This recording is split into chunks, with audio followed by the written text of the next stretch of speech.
Assalamualaikum warahmatullahi wabarakatuh. Perkenalkan, nama saya Astrid Hapsari Raharjo, STMEDES. Saya merupakan dosen program studi teknik arsitektur di Fakultas Teknik dan Teknologi Universitas Tanri Abeng, Jakarta. Pagi ini saya akan menjelaskan mata kuliah yang saya ampu, yaitu Sustainable Building dengan metode Delivery, Interaction, and Assessment. Video ini dibuat dengan tujuan untuk memenuhi salah satu persyaratan sertifikasi dosen tahun 2023, yaitu pernyataan diri dosen dalam unjuk kerja Tridharma Perguruan Tinggi atau PDD UKTPT, khususnya di aspek pengajaran.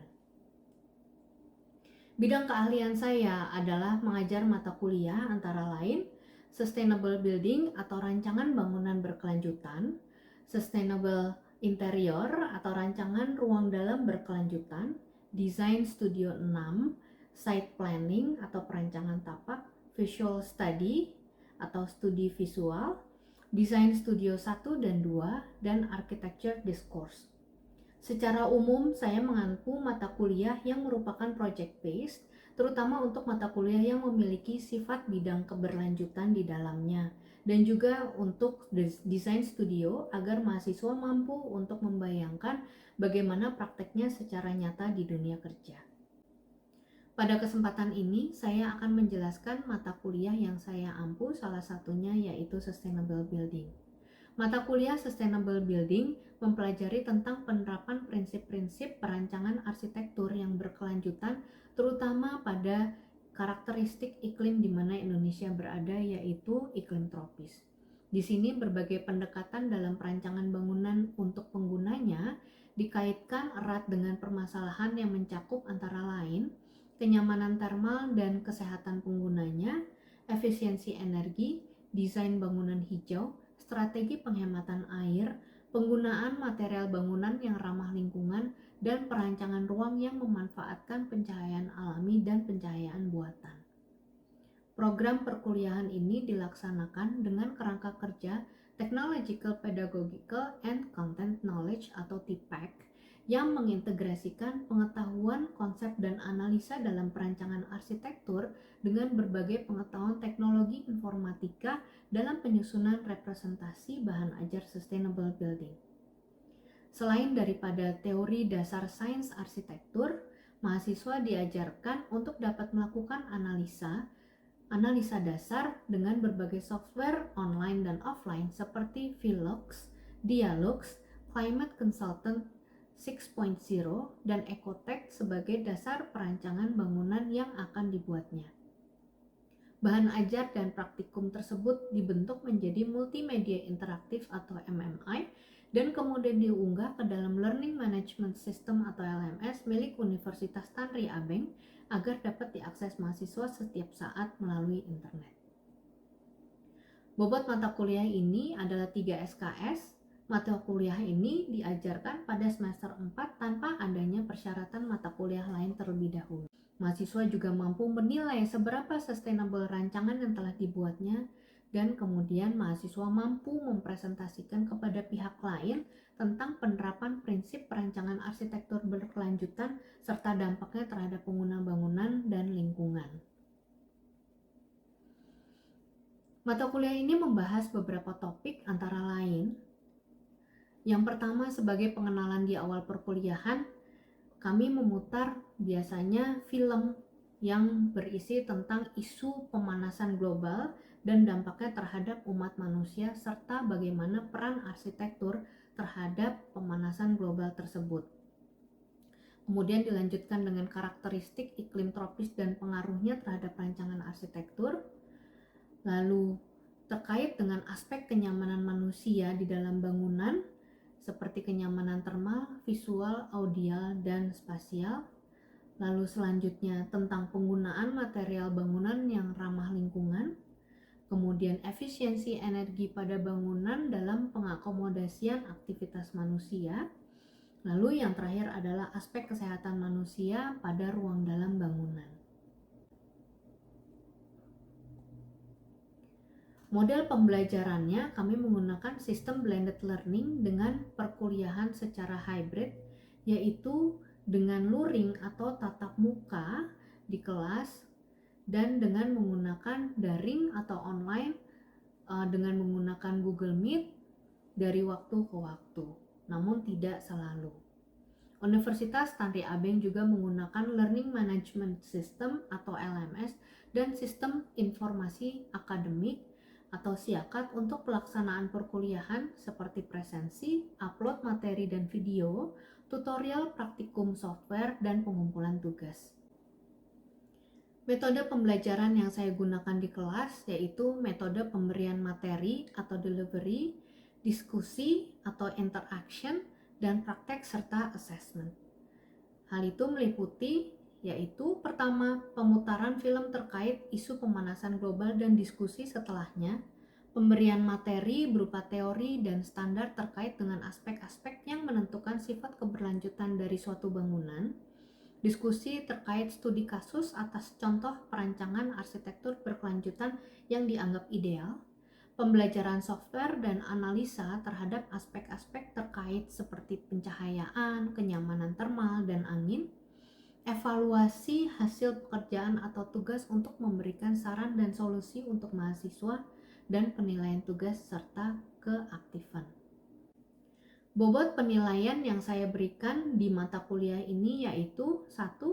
Tugas sebanyak 15%, kehadiran atau keaktifan di dalam kelas yaitu 15%, ujian tengah semester sebesar 30%, dan ujian akhir semester sebesar 40%. Total keseluruhannya adalah 100%. Selanjutnya mari kita saksikan video pembelajaran Sustainable Building pada minggu kelima. Yang penting adalah di sini lighting and the eyes gitu ya. Nah, ini ada rod cell sama cone cell di dalam retina. Retina ini terletaknya di belakang. Ini kalau kita lihat, ini sebenarnya cuma lapisan kecil.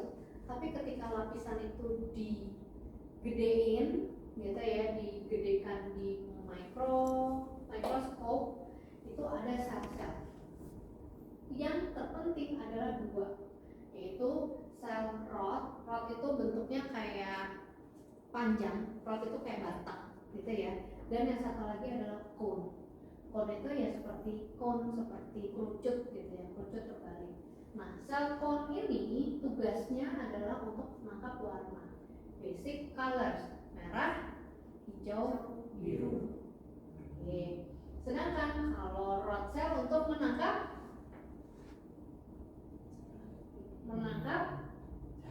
cahaya, ya. Jadi menangkap cahaya itu untuk apa? Untuk mengetahui apa? Ruangan itu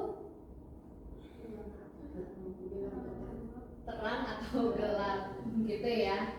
Nah, untuk mengetahui ruangan itu terang atau gelap. Sedangkan itu rod cell. Sedangkan cone cell untuk menangkap warna. Oke. Nah, yang menarik di sini adalah ya masing-masing sel. Kita ngomongin konsel, masing-masing konsel ini dia bisa bekerja sendiri ataupun bekerja bersama-sama. Ketika dia bekerja sendiri, maka memang warna-warna yang khusus dideteksi oleh masing-masing konsel ini adalah yang memang sesuai gitu. Misalnya warna merah, betul, atau warna apa nih bagunya? Biru, apalagi warnanya? Hijau. Artinya mereka kerja sendiri-sendiri atau sama-sama? Sendiri-sendiri. Kalau ternyata dia warnanya kuning, dia warnanya ungu, itu kerjanya sendiri atau bareng? Bareng. Kerjanya bareng. Jadi kalau misalnya kalian di perempatan atau di pertigaan ada lampu lalu lintas, gitu ya, itu warnanya apa? Merah kuning hijau. Merah kuning hijau. Nah, bilangin yang biru. Nah, merah kuning hijau itu artinya ada kalanya nggak si sel cone itu kerja sendiri dan ada kalanya dia kerja bareng? Ada ya. Oke.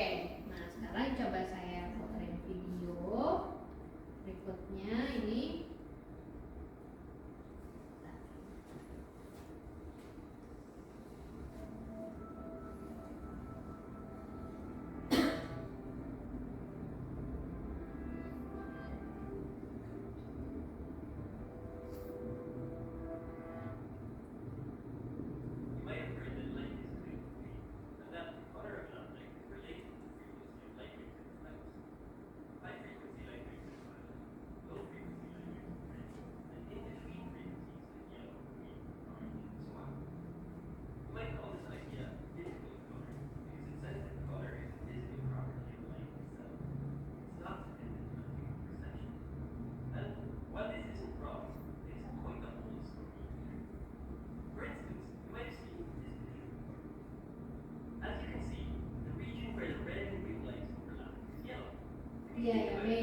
primer ya, warna Because light sekunder. and wave, two different frequencies shouldn't interact with each other at all.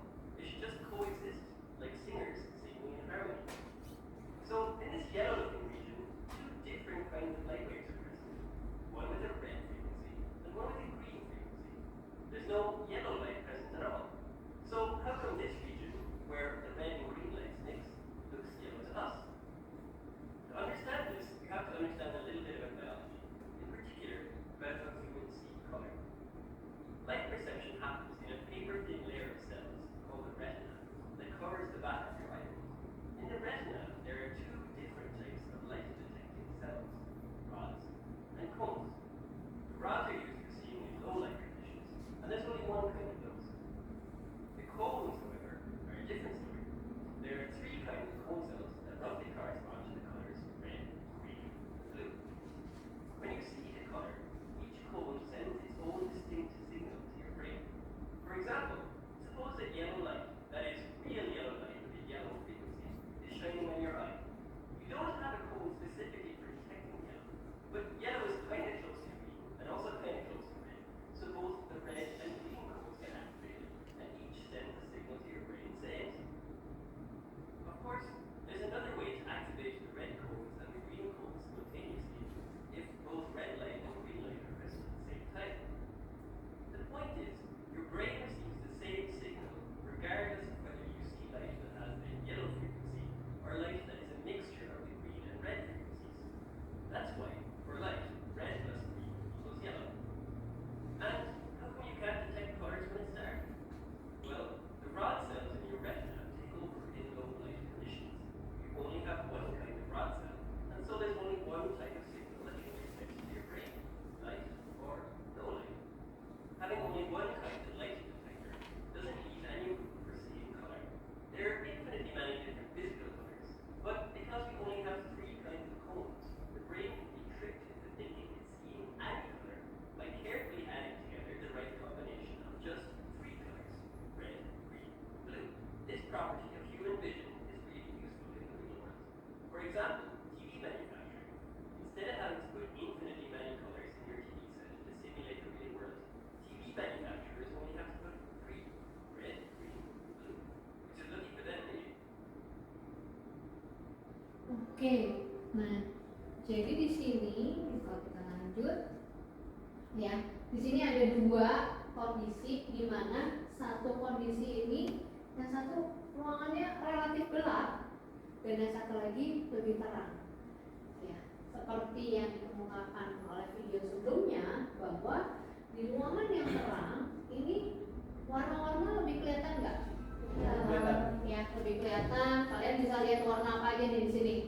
Biru, hijau, merah, gitu ya, banyak banget ya. Dan di sini kalian bisa bahkan dengan adanya warna ini kalian bisa mengidentifikasi yang mana yang warna bunga, yang mana yang vas, yang mana yang panel dinding atau perapian, bantal, sofa, meja dan lain sebagainya. Di sini kalian bisa membedakan karena selain daripada warnanya beda, tapi cahayanya pun sangat terang. Beda kondisinya dengan yang di gambar sebelahnya, di mana ruangannya gelap atau terang. Gelap. Maka kemudian di mana kira-kira warna bisa teridentifikasi nggak di situ? Nggak bisa ya. Nah, jadi kenapa nggak bisa teridentifikasi? Dan kemudian yang bekerja di sini sel yang mana? Rod cell. Rod cell. Ya, betul ya. Di sini mungkin konsel bekerja tapi dominannya oleh sel yang mana? Rod yang tadi ya. Oke, good gitu.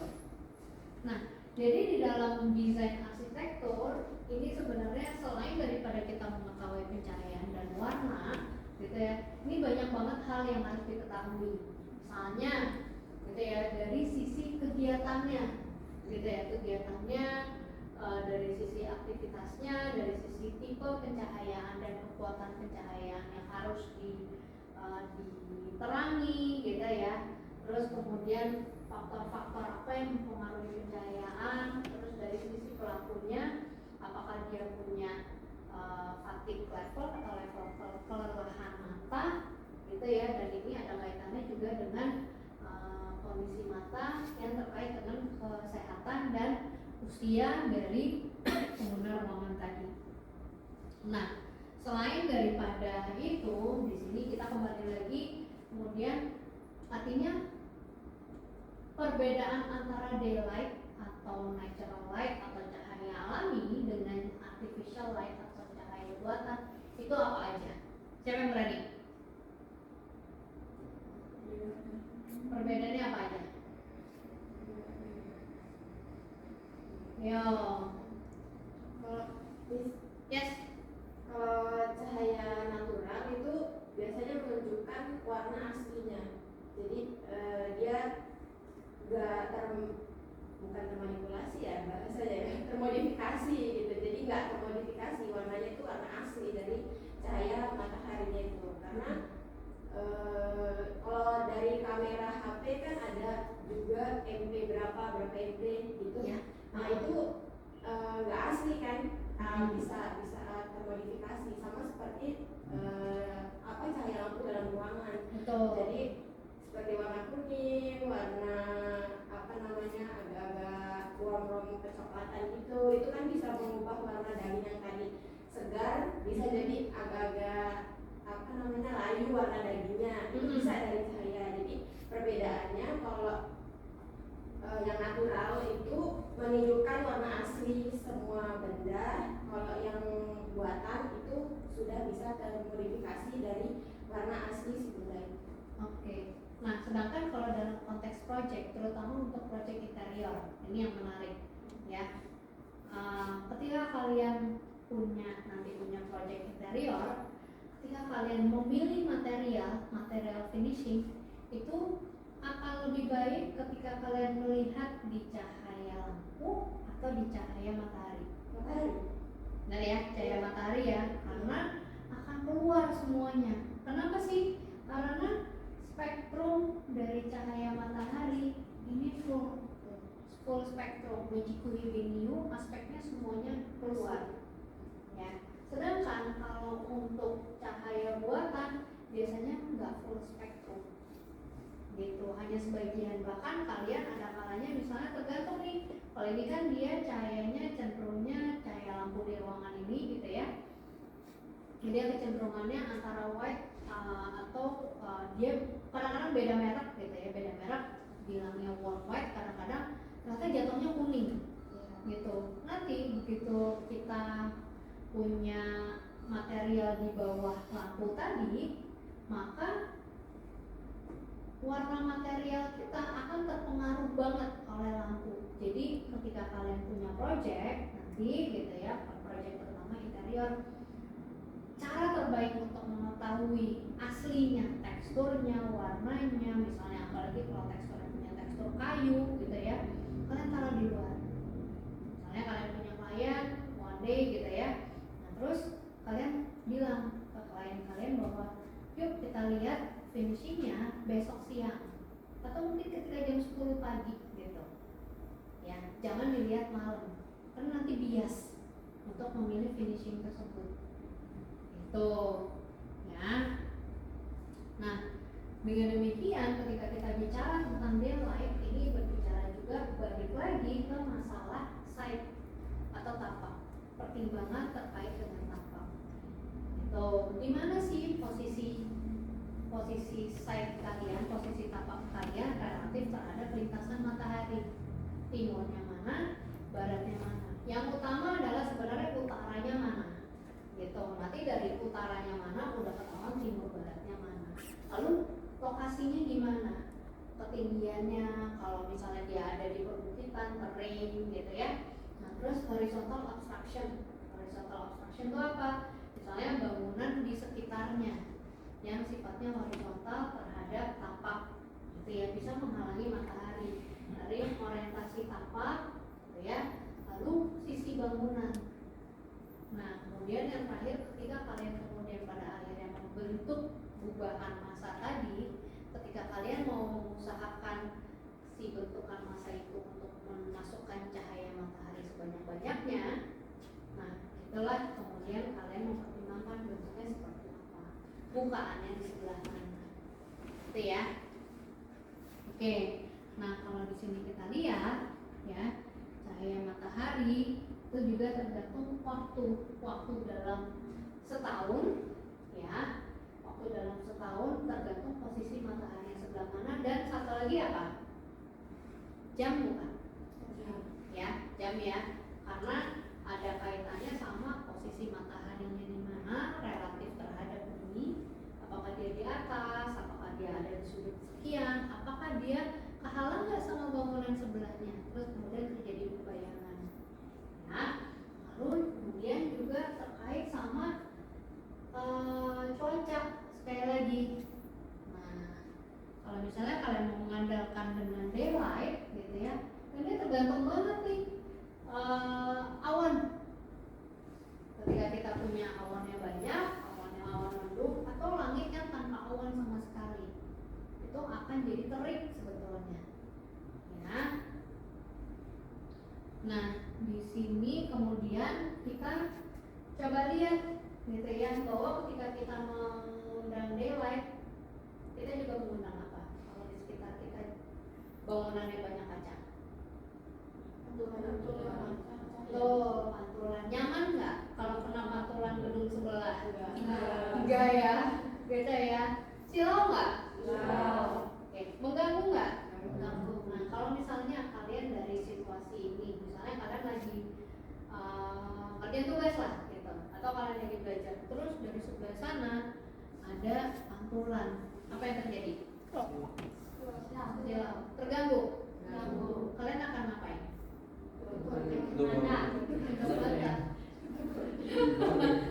Nah, ini bakal ditutup nggak blind-nya?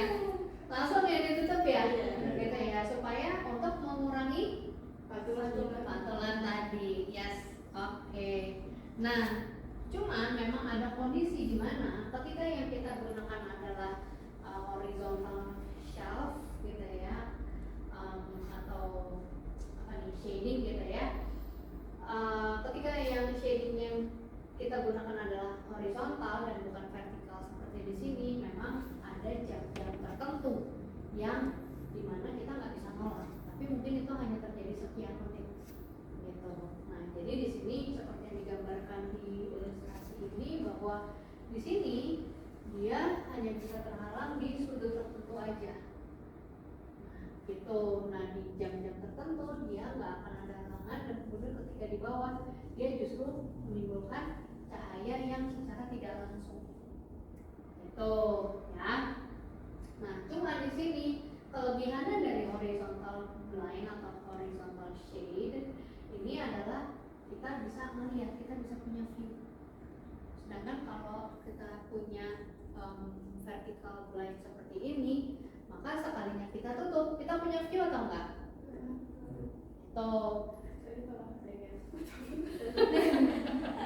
Ya itu juga. Nah, di sini sebenarnya sekarang saya tanya, view itu penting nggak? Penting ya. Kenapa penting? Cuci refresh mata. Buat refresh mata, benar. Jadi view itu penting juga, dimana kalian harus bisa mengetahui orientasi kalian ada di mana, di sebelah mana, kalian madep kemana, dan yang terutama itu juga ada kaitannya dengan mental health. Ya. Oke.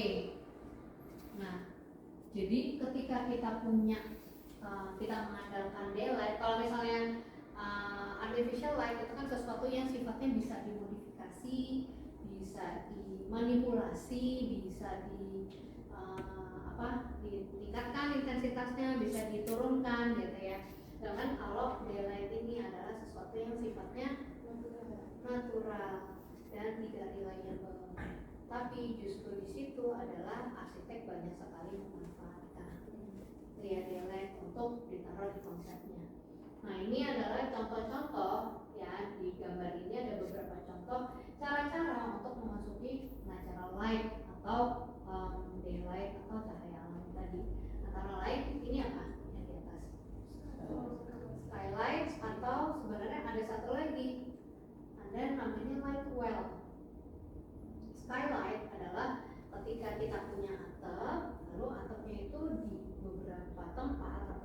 keempat itu kita kasih kaca, itu jadi skylight. Kenapa namanya skylight? Sky, langit, light, cahaya langit, cahaya yang memang kita bisa melihat ke langit dan cahayanya itu jatuhnya dari langit. Kalau light well apa? Cahaya murni. Cahaya. Well. Well itu apa? Well itu apa? Bagus. Bagus. Tapi bukan kata sifat. Well kata benda. Nimba air di sumur. Well itu sumur bukan? Iya. Nah, kalau light well artinya apa? Cahaya datang. Sumber cahaya. Berikut ini referensi yang saya pergunakan dalam mengajar di mata kuliah Sustainable Building.